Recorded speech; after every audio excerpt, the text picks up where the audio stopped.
My concern is over data, missing data.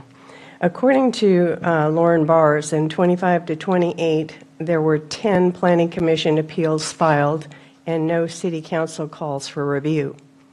Since the fee increase in 2008 until 2023, there were the 6 zoning administrator appeals, 7 Planning Commission appeals filed, and 8 City Council calls for review. The deposit structure for the appeals has remained unchanged until the fiscal year 24-25 fee schedule was adopted based on the matrix fee study. And according to Lauren, there were no appeals since the 2023 ones.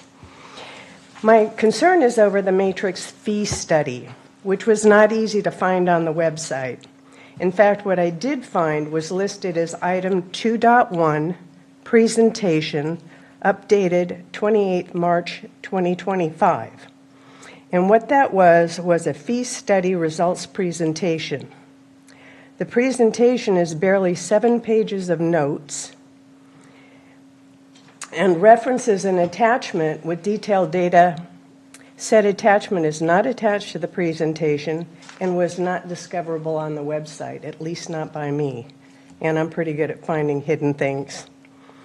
A key line item, though, in the presentation, however, is most interesting.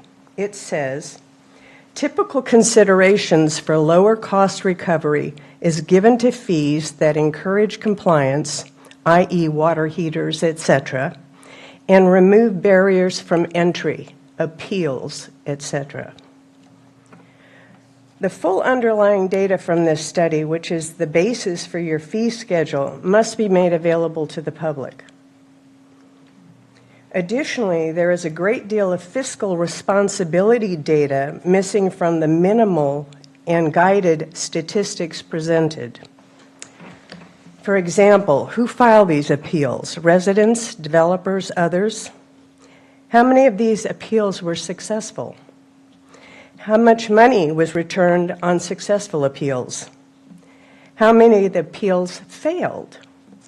And how many of those failed appeals ended up in court? Accountability now, not later.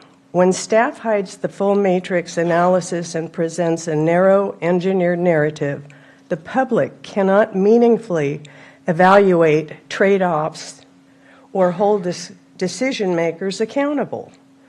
If the council members truly value public participation, fiscal prudence, and ethical governance, it will act tonight to demand full disclosure of the matrix study and underlying data.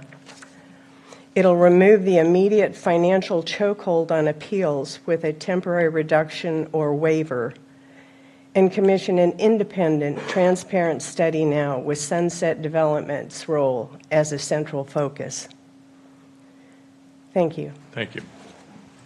Next speaker, please. Jim Blickenstaff.